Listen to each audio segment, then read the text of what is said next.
Most people believe that how they look is simply a matter of genetics. They think their face was decided the moment they were born, and that aging, fatigue, and decline are inevitable storms they must simply endure. But that is a lie. A comfortable lie, but a lie nonetheless. Your face is not a fixed monument. It is a living map. A constantly updating journal of every choice you make, every thought you entertain, every emotion you store, and every habit you repeat without question. The ancient Stoics understood something that modern science is only now catching up to. The inner world always writes itself onto the outer world. What you carry inside, you eventually wear outside. Not as punishment, not as fate, but as consequence. And the most terrifying part, you are doing it to yourself. Not with malice, not with intention, but through invisible, daily acts of neglect that you have normalized so completely that you no longer even notice them. Today, that changes. Let us begin with the first silent sculptor, chronic anxiety, the carver of canyons. Think for a moment about the last time you felt truly anxious. Not a small worry, not a passing concern, but that deep, suffocating dread that lives in your chest and refuses to leave no matter how hard you try to reason with it. Now ask yourself honestly, how long has that been your baseline? How long has worry been your default setting? Because here is what the Stoics knew, and what dermatologists and neuroscientists now confirm. Chronic anxiety floods your body with cortisol, your primary stress hormone, and cortisol, at sustained high levels, does something devastating to your appearance. It breaks down collagen, the protein that keeps your skin firm, elastic, and youthful. When cortisol attacks it, your skin thins. It sags. Fine lines deepen into permanent wrinkles. Your face loses its structure. Not because you are aging, but because you are living in a constant state of internal war. But it goes deeper than skin. Anxiety disrupts your sleep. It suppresses your immune system. It drives inflammation throughout your body. And inflammation is the root of almost every visible sign of physical decline. Marcus Aurelius faced plagues, betrayals, and the collapse of everything he loved. Yet he wrote in his private journal, "Never let the future disturb you. You will meet it, if you have to, with the same weapons of reason which today arm you against the present." He was not dismissing difficulty. He was mastering his response to it. The Stoic practice here is amor fati, the love of fate, not passive resignation, but an active, disciplined refusal to allow what you cannot control to poison the body you live in. Ask yourself tonight, what are you anxious about right now? That 6 months from now you will have completely forgotten. Because your face is keeping score. And anxiety is the pen that carves the lines into it. The second silent sculptor, sleep deprivation, the accelerator of decay. There is a quiet epidemic destroying millions of people at this very moment. Tonight, while the world sleeps, countless minds remain awake, staring into glowing screens at 1 or 2 in the morning, believing that just a few more minutes won't matter. But those minutes become months. Those months become years. And eventually, the face in the mirror tells the truth that your schedule has been hiding. Sleep is not a luxury. It is the body's most powerful state of restoration. When you sleep deeply, human growth hormone is released. Damaged skin cells are repaired. Collagen production increases. Cortisol drops. Inflammation decreases. Your immune system strengthens. And your brain clears away the metabolic waste that accumulates during waking hours. Every healthy morning begins with invisible work completed during a healthy night. But when you consistently sleep too little, those restorative processes never reach completion. Night after night, your body carries unfinished repairs into the next day. Week after week, stress hormones remain elevated. Month after month, inflammation quietly compounds. And eventually, your appearance reveals what your habits have been hiding. Dark circles deepen, puffiness becomes permanent, fine lines appear earlier than they should. Skin loses its natural glow, becoming dull, dry, and uneven. Your face starts looking exhausted, even after a relaxing weekend. The light that once made you vibrant slowly fades. The Stoics never battled smartphones, but they fought something just as dangerous. The illusion that sacrificing rest for constant work was a sign of strength. They understood that discipline was not about endless effort, but about protecting what truly sustains you. Seneca reminded us, wisdom lies in knowing what deserves your energy, not in wasting it without purpose. Sleep is not laziness. It is the foundation upon which strength, beauty, clarity, and resilience are built. Sacrificing it for late-night scrolling or meaningless distraction is not ambition disguised as discipline. It is self-destruction disguised as productivity. Tonight, ask yourself, if you guarded your sleep with the same determination you guard your career or reputation, how different would your face, your health, and your entire life look 1 year from now? The third silent sculptor, Poor posture, the silent signal you send to the world. Stand up right now, wherever you are. Notice how your body is positioned. Are your shoulders rounded forward? Is your chin jutting toward your screen?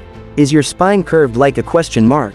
If yes, and for most people, the answer is yes, your posture is silently destroying your appearance in ways that no skincare routine or gym session can fix. Here is something most people have never been told. Posture is not just a physical position.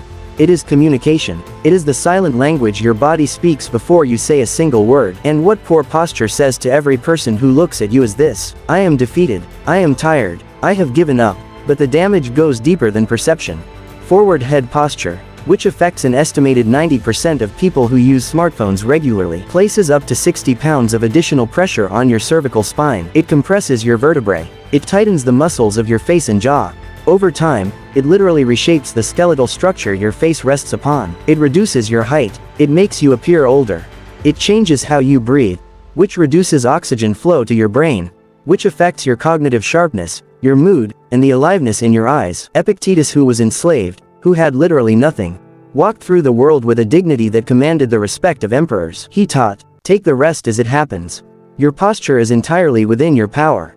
Every single moment of every single day, you can choose to stand taller. You can pull your shoulders back. You can lift your chin. You can lengthen your spine. This is not vanity. This is the Stoic principle of taking ownership of what you can control. And what you can control, right now, in this exact moment, is how you carry yourself through the world. The fourth silent sculptor. Dehydration, the invisible drought within. Your body is, at its very foundation, water. Not just influenced by it, but literally built around it. Roughly 60–70% of you is water.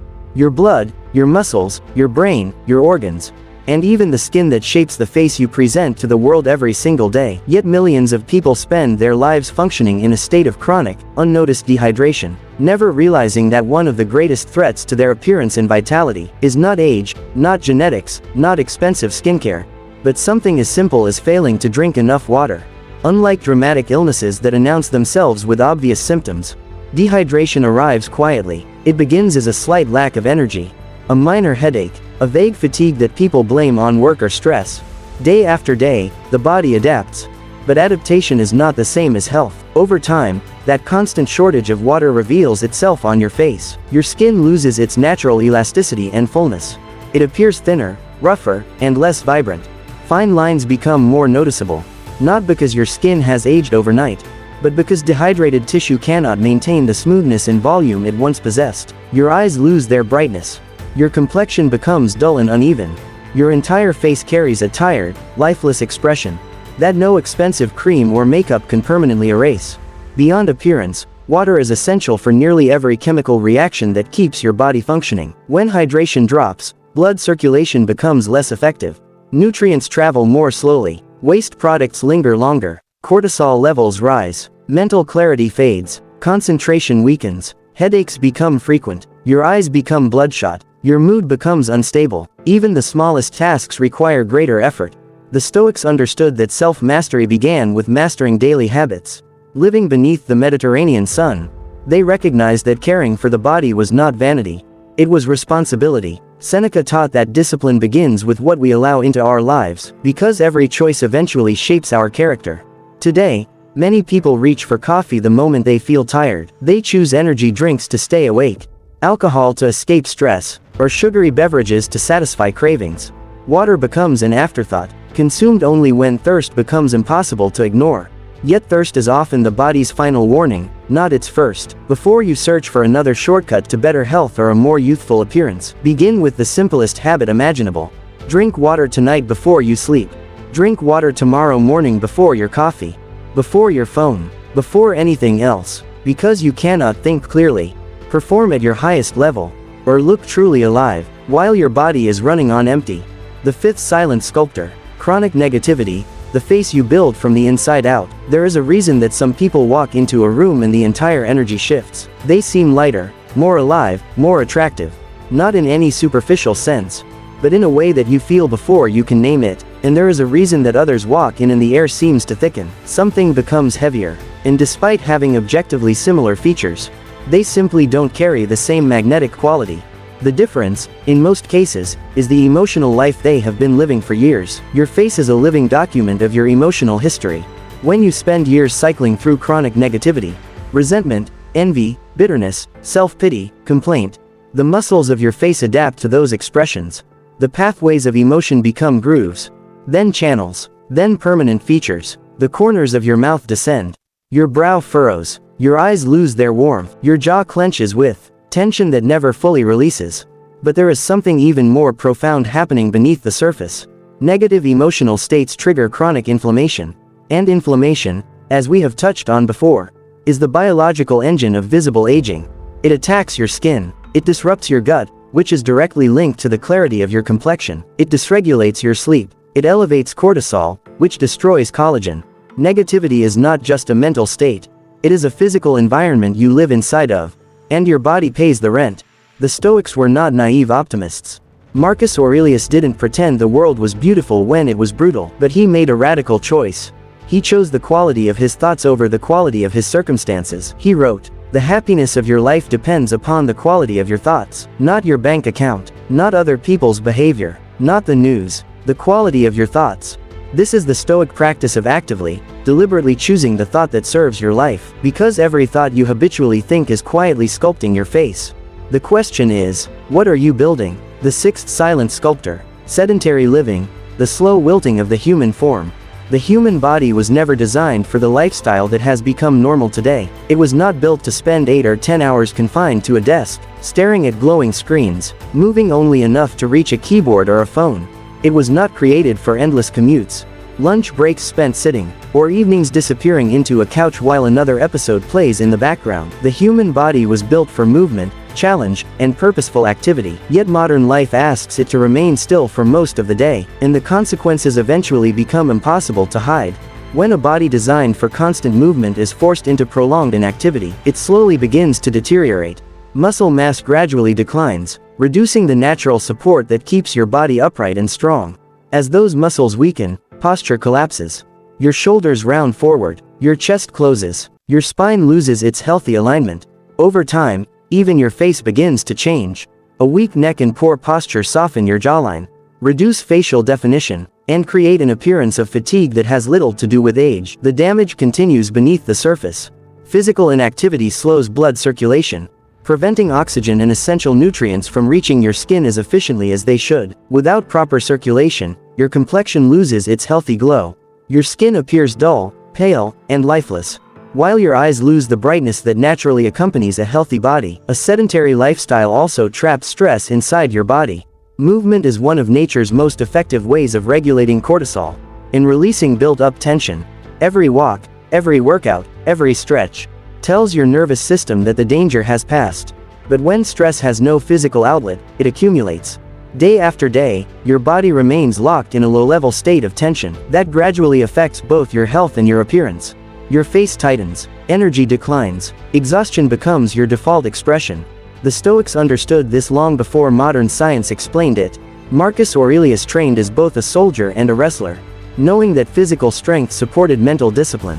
Cato the Elder embraced physical hardship, not to punish himself, but to strengthen his character through consistent practice. They believed the body was the instrument through which the mind expressed its highest virtues, and a neglected instrument could never perform at its full potential.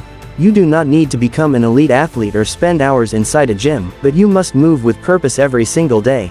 Walk, stretch, lift, climb. Refuse to let comfort become your permanent condition. Because the body you live in is a reflection of the habits you repeat, and every step you take is an investment in the strength, confidence, and vitality that the world will see tomorrow. The seventh silent sculptor. Digital overconsumption, the hollowing of the eyes. There is something happening to your eyes right now. Something that has been happening for years, quietly, without your awareness. The light behind them is dimming. The most compelling human beings possess a quality in their eyes that cannot be manufactured by any product or procedure. It is a brightness, a depth, a presence. Something that signals to everyone who looks at you, there is someone awake inside this body. And nothing extinguishes that light faster than chronic digital overconsumption. Here is what happens physiologically. Hours of screen exposure bombard your eyes with blue light, causing oxidative stress to the retinal cells. Your eyes dry out, redden, and lose their clarity. The sclera, the white of your eye, develops subtle discoloration. The constant micro-focus required for screen use creates tension around your eyes that, over years, contributes to premature lines, drooping, and a permanently strained expression. But the deeper destruction is neurological and psychological. Chronic social media consumption rewires your brain's dopamine system. You become habituated to rapid, shallow stimulation. And when your brain is no longer capable of sustained, deep engagement, when it has been trained to crave the next notification, the next scroll, the next piece of novelty, it loses something that is visible in your face. That stillness, that depth, that quality of presence that makes someone magnetic. Seneca wrote, nearly 2,000 years ago, retire into yourself as much as possible. Associate with those who will make a better man of you. He could not have imagined the smartphone, but he perfectly described the antidote to it. The Stoics practiced silence. They practiced solitude. They practiced the kind of deep, sustained engagement with ideas in reality that is the opposite of the endless scroll. And the result was not just mental clarity. It was a quality of presence, a depth in the eyes, a stillness in the face, that modern people are rapidly losing. Put down the phone, not just occasionally, but as a practice, as a discipline, as an act of Stoic self-respect. Your eyes will speak louder than anything else about you. Make sure they are still saying something worth hearing. The eighth silent sculptor. Poor nutrition, the body's silent collapse. You have heard the phrase, you are what you eat. It is so common, so repeated, that it has lost all meaning. But I want you to hear it differently today. Not as a cliché, but as a biological fact with visible consequences. Your skin, the largest organ in your body, is regenerated approximately every 27 days. Every cell in your skin's outermost layer is replaced completely roughly once a month. The question is, what are you building the new skin with? If your diet is built primarily on processed foods, refined sugars, inflammatory oils, fast food, alcohol, and empty calories, then the new skin being constructed every 27 days is being built from inferior materials. The result is a complexion that is simultaneously dull and inflamed, prone to breakouts, slow to heal, lacking the luminosity that healthy, well-nourished skin carries. Beyond skin, chronic poor nutrition depletes your body of the vitamins and minerals that maintain the structural integrity of your face. Vitamin C, essential for collagen production. Zinc, critical for wound healing and skin clarity. Omega-3 fatty acids, the building blocks of healthy cellular membranes. Iron, which maintains the oxygenation that gives your face color and life. Deficiencies in these nutrients don't announce themselves dramatically. They whisper. They manifest as subtle dullness, slow recovery, premature lines, hair that thins, nails that break, eyes that lose their brightness. Epictetus taught that the philosopher must be master of appetite, not its slave. Not because pleasure is evil, but because enslavement to appetite is a form of surrender. And the modern food environment is designed, engineered, specifically to make you its slave. The Stoic response is not perfection. It is not a rigid, joyless dietary regime. It is the deliberate, conscious choice to feed your body as though you respect it, as though you understand that the matter you put inside yourself becomes the matter you present to the world. Ask yourself honestly, if your body is a temple, what are you building it with? The ninth silent sculptor. The suppression of authentic emotion, the tightening of the soul. This one is subtle. This one is the hardest to see. And for many of you, this one will land the deepest. There is a belief that has quietly infected modern culture, particularly among people who consider themselves strong, disciplined, or rational. And the belief goes like this. The best way to handle difficult emotions is to not feel them, to push them down, to project a controlled, unaffected exterior, while the storm rages unacknowledged inside. This is not strength. This is not Stoicism, and it is quietly destroying your appearance. True Stoicism, the philosophy as Marcus Aurelius, Epictetus, and Seneca actually practiced it, is not the suppression of emotion. It is the disciplined processing of emotion. It is feeling fully, acknowledging completely, and then consciously choosing how to respond. It is the difference between being ruled by your emotions and being informed by them. When emotions are chronically suppressed rather than processed, your body becomes the storage container for everything your mind refuses to face. Your jaw clenches, habitually, chronically, until the muscles along your jawline become permanently tight, distorting your lower face. Your brow furrows in a constant, unconscious expression of resistance. Your eyes grow guarded, closed, unreachable. Your shoulders rise toward your ears and never fully descend. Your body holds what your mind won't, and chronic muscular tension, sustained over years, literally reshapes your face. It is not metaphor, it is biology. The muscles you habitually use, are habitually brace. Build the structure of your visible self. Beyond muscle, emotional suppression fuels chronic psychological stress, which elevates cortisol, which destroys collagen, which accelerates inflammation, which, as this entire video has demonstrated, is the engine of visible decline. Marcus Aurelius wrote, "The impediment to action advances action. What stands in the way becomes the way." He was not telling you to ignore your pain. He was telling you to move through it, to process it, to let it transform you rather than trap you. Your emotions are not your enemy. They are messengers. But when you shoot the messenger and bury the message, your body becomes the grave, and your face becomes the tombstone. The 10th and final silent sculptor. Lack of purpose, the extinguishing of inner fire. We have talked about anxiety, sleep, posture, hydration, negativity, movement, screens, nutrition, and emotion. But there is one destroyer that underlies all of them. One that, if left unaddressed, makes every other effort meaningless. It is the absence of purpose. A human being without a reason to rise in the morning is a human being who slowly, imperceptibly, begins to fade. The eyes lose their fire, the shoulders drop, the voice weakens, the face becomes a mask of quiet resignation. Not because of age, not because of genetics, but because the soul has nothing to reach for. The Stoics believed that nature gave every human being a unique role to play, a purpose that only they could fulfill. Marcus Aurelius wrote, "You were born to work together. If you do not fulfill your purpose, you are failing yourself." Purpose gives you energy when sleep is scarce. Purpose gives you resilience when anxiety strikes. Purpose gives you reason to stand tall, to eat well, to move, to hydrate, to process your emotions, and to put down the phone and engage with real life. Without purpose, all discipline becomes mechanical. With purpose, even the smallest habit becomes sacred. Ask yourself, why do you wake up? Not what do you do, but why? If your answer is unclear, that is not a minor problem. That is the root of every other problem. Because when you know your why, your body responds, your face changes, your presence shifts, you become someone who does not just exist, but who lives. You have now seen the 10 silent sculptors. 10 invisible forces that are shaping your face, your presence, and your power, whether you are aware of them or not. But here is the good news. Every single one of them is within your control. Not outside events, not other people, not luck or fate. Your anxiety can be managed. Your sleep can be protected. Your posture can be corrected. Your hydration can be prioritized. Your thoughts can be chosen. Your body can be moved. Your screen time can be limited. Your nutrition can be improved. Your emotions can be processed. And your purpose can be discovered. The Stoics gave us the tools 2,000 years ago. They are not complicated. They are not expensive. They are not exclusive. They are daily, deliberate, disciplined choices. Marcus Aurelius said, "You have power over your mind, not outside events."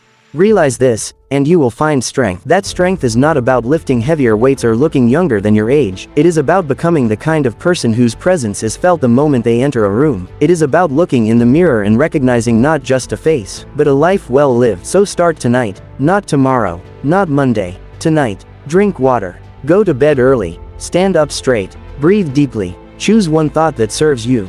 Move your body. Put down the phone. Eat something that honors your body. Feel something fully. And ask yourself, what is my purpose? Because the face you wear tomorrow is being built by the choices you make today. And you, my friend, have more power than you ever realized.